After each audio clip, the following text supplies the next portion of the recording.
In this video, I'm going to show you how to create a Tinkercad account. Now to do this, first you want to go to their official website, which is simply tinkercad.com, and then you want to click on sign up here at the top right. And then from here, it's going to ask how will you use it. They have Tinkercad for educators and students as well as personal accounts. So if you want to create a personal account, click on here, but for those two, click on the relevant one. I'm going to create a personal account right now by clicking on it, and then you have a few sign up options. You have the sign up with email, which is going to allow you to basically sign up using email. You're going to have to put in some details like your region, birthday, email, etc.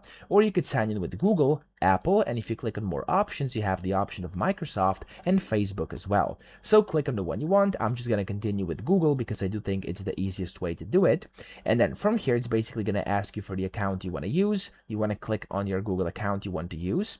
And then from here, you simply want to click on continue when it pops up, and it's going to sign you in. And there we go. You have to select the region over here. So I'm going to select UK, and then your birthday as well. So I'm just going to put in my birthday over here right now. There we go.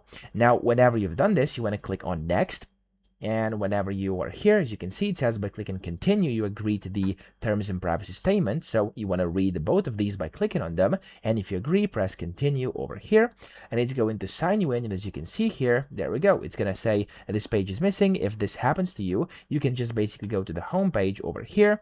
And it's going to take you to your home page over here, which is your main dashboard. And your account has been created. So that's how to do this. I hope this video helped you out. If it did, please subscribe to the channel and help me out as well.